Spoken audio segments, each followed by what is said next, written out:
प्राथमिक व्यवसाय के अंदर प्रथम जो व्यवसाय है वो पढ़ रहे थे और उसके अंदर हमने मानव के जो व्यवसाय है उसमें मछली पालन, आखेट करना, संग्रहण करना, पशुचारण पढ़ लिया था और कल हम जो है कृषि पढ़ रहे थे। कृषि के अंदर हमने कृषि के जो प्रकार हैं उसके अंदर पहला प्रकार स्थानांतरित कृषि जो हमने पढ़ लिया था। उसके अंदर हमने देखा था कि जो उष्णकटिबंधीय क्षेत्र है यहाँ पर कुछ जो जनजातियां होती है वो आदिम तरीके से कृषि करती है और समय समय पे उन बदल बदल के कृषि क्षेत्रों को जिस वन होते हैं, वनों में जो वृक्ष होते हैं उनको काट के उसको साफ करके 2-3 साल तक वहां पे कृषि की जाती है और उस भूमि का जब जौवन खत्म हो जाता है तो उस क्षेत्र को छोड़ के अन्य स्थान के ऊपर वो कृषि करने लग जाते हैं। नेक्स्ट इसके अंदर हमने पढ़ा था कि इसको कौन कौन से क्षेत्र में क्या क्या कहते हैं। तो उत्तरी पूर्वी राज्य जो है उसमें जूमी कहते हैं, मैक्सिमम में मिल्पा और मलेशिया के अंदर लदान और जो वियतनाम है उसमें रे कहा जाता है। ये हमने देख लिया था। इसके बाद इसके हमने क्षेत्र देखे थे और इसके जो सेकंड नंबर की कृषि है वो आदिम स्थानीय कृषि है। जो स्थानांतरित कृषि थी उसी का रूप जो है समय के साथ बदलता गया और उसने ही जो है स्थानांतरण के स्थान पर जो है स्थायी रूप ग्रहण कर लिया। इसके बाद जो हमने जीवन निर्वाह कृषि देखी और जो नेक्स्ट इसका प्रकार था जीवन निर्वाह कृषि के दो रूप हैं, तो चावल प्रधान कृषि और गेहूं प्रधान कृषि। वर्षा के आधार पर जो है इसका विभाजन किया गया है। 100 सेंटीमीटर से अधिक वर्षा होती है तो वहां पर चावल प्रधान कृषि और 100 सेंटीमीटर से अगर कम वर्षा होती है औसत वार्षिक तो वहां पर गेहूं प्रधान कृषि जो है वो की जाती है। इसके बाद हमने विस्तृत वाणिज्य अनाज कृषि जो है इसको देखा। इसलिए वैज्ञानिक तरीके से होती है, व्यापारिक दृष्टि से की जाती है। मानवीय श्रम की इसमें आवश्यकता होती है, सारा काम जो है मशीनों के द्वारा होता है। मानवीय श्रम जो है वो बहुत कम होता है, तकनीक की बहुत ज्यादा आवश्यकता होती है। और उसके बाद बागायती कृषि जो है वो आज हमें पढ़नी है। जो कृषि का कौन सा प्रकार है? 5वां प्रकार है। देखिए इस प्रकार की वाणिज्यिक कृषि का विकास जो है उष्णकटिबंधीय क्षेत्रों में उपनिवेश काल से ही हो गया था। उपनिवेश क्या है? ब्रिटेन जब विश्व के अधिकांश देशों के ऊपर शासन कर रहा था तो उस समय ब्रिटेन के जितने अनुयायी देश थे जिनके ऊपर उसका शासन था वो तो उपनिवेश कहलाते थे और उस दौर को उस समय को क्या है उपनिवेश काल के नाम से जाना जाता है। देखिए इस प्रकार की कृषि वाणिज्य कृषि का जो विकास है उष्णकटिबंधीय क्षेत्रों में, जहां पर उष्णकटिबंध के अंदर जो क्षेत्र आते हैं, उष्णकटिबंध के अंदर कौन से क्षेत्र आते हैं? ये हमने देखा कि ग्लोब है, ग्लोब के अंदर जो है भूमध्य रेखा है 0 डिग्री, इसके ऊपर जो है 23 डिग्री 30 मिनट उत्तरी अक्षांश और नीचे की तरफ 23 डिग्री 30 मिनट दक्षिणी अक्षांश। इसके मध्य वाला जो क्षेत्र है इसके अंदर जो जो क्षेत्र आते हैं वो क्या कहलाते हैं? उष्णकटिबंध कहलाता है।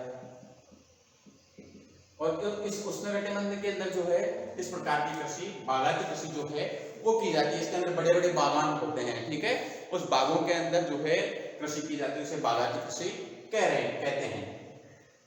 ब्रिटेन वासियों ने ब्रिटेन इंग्लैंड जो क्या था उपनिवेश काल के अंदर यूरोप का जो मुख्य देश था, इसने अधिकांश देशों को उपनिवेशक बनाया। तो ब्रिटेन वासियों ने भारत और श्रीलंका में चाय के बागान, हमारे यहाँ पर जो है मिट्टी और पर्वतीय मिट्टी है, कुछ क्षेत्रों के अंदर तापमान जो है वो भी उष्णकटिबंधीय क्षेत्र जैसा रहता है और पानी की उपलब्धता है। मिट्टी के अंदर जल जो है ठहरता नहीं है ज्यादा समय तक, मतलब बह के निकल जाता है। तो यहाँ पर जो चाय के बागान, मलेशिया के अंदर रबड़ के बागान और पश्चिमी द्वीप समूह के अंदर गन्ना और केलों के बागान जो है वो विकसित किए। फ्रांस वासी जो हैं इन्होंने पश्चिम अफ्रीका से कॉफी एवं कोकोआ के जो बागान हैं और अमेरिका वासियों ने फिलीपाइंस के अंदर नारियल और गन्ना तथा ब्राजील में कहीं यूरोपीय देशों ने कहवा मतलब कॉफी, कहवा जो होती है वो होती है कॉफी, इसके बागान लगाए जिन्हें फेजेंडा कहा जाता है। ब्राजील के अंदर जो कॉफी के बागान होते हैं उसे क्या कहा जाता है? फेजेंडा कहा जाता है। प्रश्न पूछा जाता है कि फेजेंडा क्या है, तो आपको ध्यान में रखना है, ठीक है। इन बागानों के उपजों को निर्यात करने के साथ साथ स्थानीय बाजारों में भी बेचा जाता है। इनसे जो उत्पादन होता है, जो यहाँ पर कृषि कार्य होता है, उसके अंदर चाय हो गया, रबर हो गया, कहवा हो गया, कॉफी हो गई या फिर केले वगैरह, गन्ना जो है इसको विदेशी व्यापारों के अंदर भी और स्थानीय बाजार के अंदर भी जो है बेचा जाता है। इसके कुछ विशेषताएं हैं जो क्या क्या है, इसमें तो भारी पूंजी का निवेश होता है, बड़े क्षेत्र के अंदर होता है, ठीक है। तकनीक की बहुत ज्यादा आवश्यकता होती है, यंत्रीकरण भी इसके अंदर होता है, क्षेत्र भी बहुत बड़े होते हैं और इनके जो समय समय पर इनकी कटाई जो होती है, जैसे चाय है तो चाय की पत्तियां वगैरह, कॉफी जो है उसके दाने तोड़ने के लिए, गन्ना और जो नारियल है इनकी भी कटाई के लिए जो है तकनीक और मजदूरों की श्रम की आवश्यकता ज्यादा होती है, तो इसलिए ये क्या है, अधिक पूंजी इसके अंदर निवेश करनी पड़ती है। उच्च प्रबंध एवं तकनीक आधार पर वैज्ञानिक विधियों का प्रयोग इसके अंदर किया जाता है। ये एक फसली कृषि है। इसके बाद देखिए, इसमें बहुत बड़ी संख्या में श्रमिकों की आवश्यकता होती है। जब से इसकी बिजाई होती है तब से लेके चाय जो होती है उसकी पत्तियों को चुनने के लिए, और कॉफी के जो दाने होते हैं उनको इकट्ठा करने के लिए, गन्ने की कटाई के लिए, उसको सिंचाई करने के लिए, इसके अलावा जो केला होता है उसकी कटाई के लिए, और नारियल जो है उसके फल जो है एकत्रित करने के लिए, और इन बागानों की जो है स्वच्छता के लिए बहुत ज्यादा श्रमिकों की आवश्यकता होती है। इसलिए इसके अंदर पूंजी भी अधिक लगती है और तकनीक की आवश्यकता भी ज्यादा होती है। इसमें उद्योगों को कच्चा माल प्राप्त होता है। इसका से जितना उत्पादन होता है, जैसे चाय से पत्तियां इकट्ठी होती है, तो उन पत्तियों से चाय के जो उद्योग होते हैं उन पत्तियों को क्या है कि इकट्ठा किया जाता है, फिर उनको सेका जाता है, मतलब उसको पकाया जाता है। पकाने के बाद उनका जो कलर है वो काला होता है। ऐसे ही कहवा जो होता है उसके दाने होते हैं, उसको पीस के कॉफी बनाई जाती है। गन्ना जो है उसको पीस के या उसको पेल के गन्ने को उसका रस निकाल के उससे चीनी वगैरह बनाई जाती है, ठीक है। और नारियल जो है उसको भी छिलना पड़ता है, उसके ऊपर बड़े जो है वो कवर होते हैं, तो कवर को एक बार जो है करना पड़ता है। तो इस प्रकार जो है उद्योगों के लिए कच्चा माल होता है और उसे तैयार माल के अंदर बदलना पड़ता है। इलायची, काली मिर्च, गन्ना, रबर, चाय, कहवा, नारियल, केला प्रमुख बागायती फसलें हैं। पूछा जा सकता है कि बागायती फसलों के नाम लिखिए, तो जो प्रमुख बागायती फसलें हैं उसके अंदर एक तो इलायची, काली मिर्च, गन्ना, रबर, चाय, कहवा, नारियल, केला जो है इनको सम्मिलित किया जाता है। इस प्रकार की जो कृषि है वो एक तो इंडोनेशिया में, मलेशिया में, दक्षिण पूर्वी भारत में, दक्षिणी चीन में, म्यांमार में, कंबोडिया, फिलीपाइंस, श्रीलंका, मध्य अफ्रीका, ब्राजील, फिजी, क्यूबा, हवाई द्वीपों पर की जाती है। इस प्रकार की जो कृषि है प्रमुख जो देश है इनके अंदर की जाती है। देखिए चित्रों के माध्यम से देख सकते हैं, ये जो है नारियल है,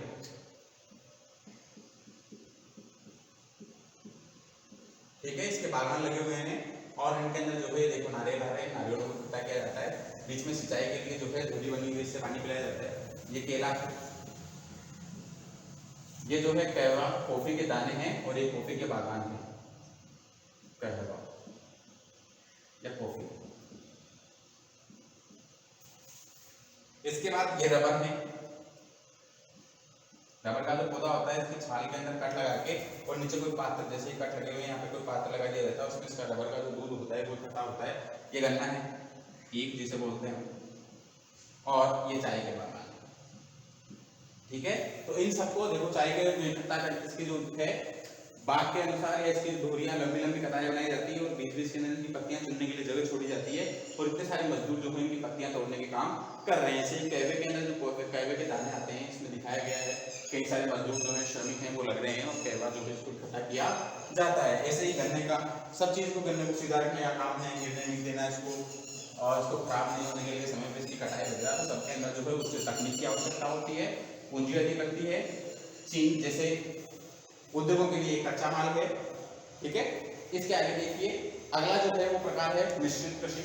मिश्रित कृषि जो है इस कृषि के अंदर फसल उगाने के साथ साथ पशुपालन भी किया जाता है। कृषि तथा पशुपालन दोनों जो है मिश्रित कृषि को समझिए आप, इसके अंदर कृषि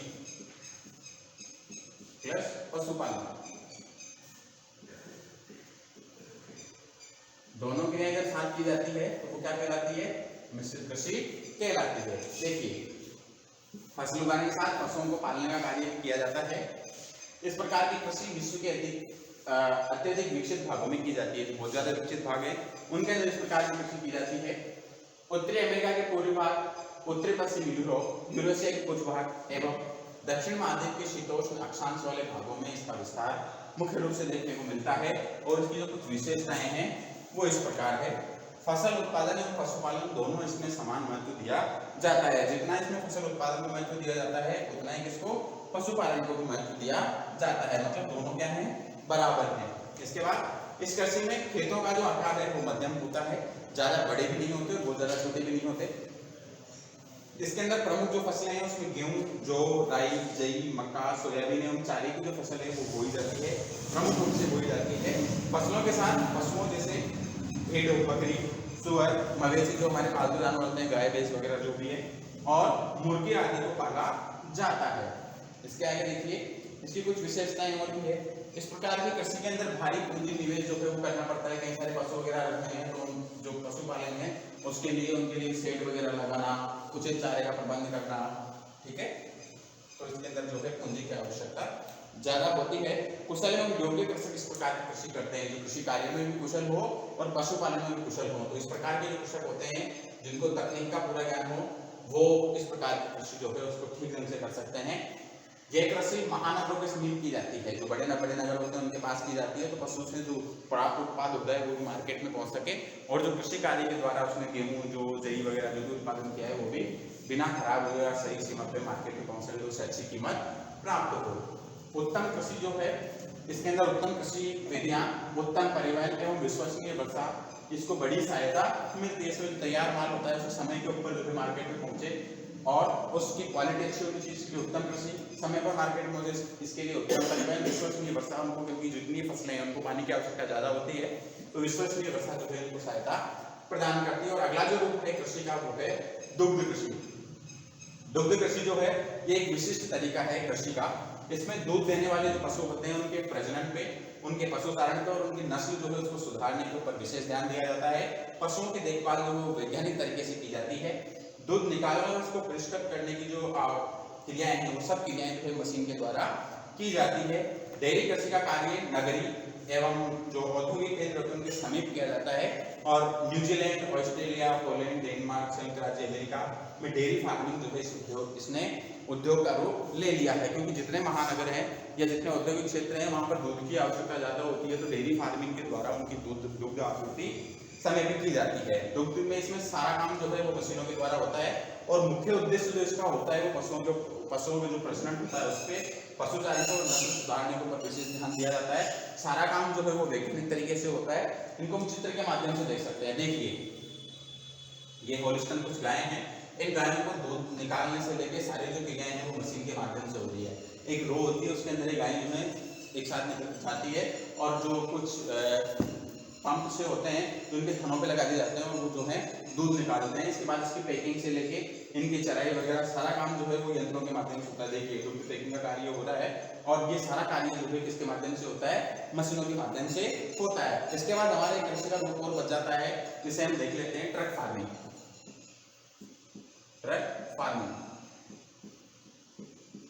ट्रक फार्मिंग का मतलब ये समझिए ट्रक के अंदर तो कृषि होती नहीं है, लेकिन जिन क्षेत्रों के अंदर कृषि होती है वहां से जो उत्पाद होता है, तैयार माल जो होता है, सब्जियां वगैरह जो होती है, फल होते हैं, उनको जो है छोटे पास के जो छोटे गांव होते हैं उनसे बड़े नगरों में, ये आप समझिए गांवों से या जो छोटे ग्रामीण एरिया होते हैं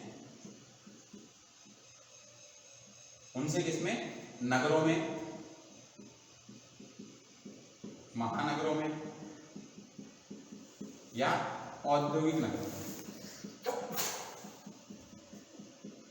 इन क्षेत्रों के अंदर जो है खाद्य आपूर्ति की जो है खाद्य जो पदार्थ होते हैं उनकी आपूर्ति की जाती है। इनके माध्यम से ट्रक वगैरह के माध्यम से बड़े बड़े जो ट्रक होते हैं इसके अंदर जो सब्जियां वगैरह होती है इनको भर के और पास के गांव से जो नगर वगैरह होते हैं उसके अंदर पहुंचा के लोगों की वहां पर खाद्य आपूर्ति की जाती है। तो क्या कहलाती है, ट्रक फार्मिंग के अंदर आती है। और इसका जो प्रचलन होता है वो कहाँ होता है, महानगर जितने होते हैं उन महानगरों के अंदर होता है। नेक्स्ट वीडियो के अंदर हम जो आगे के हैं इसके अंदर कुछ बच गए खनन वगैरह उनको हम जो है अगली वीडियो के अंदर देखेंगे।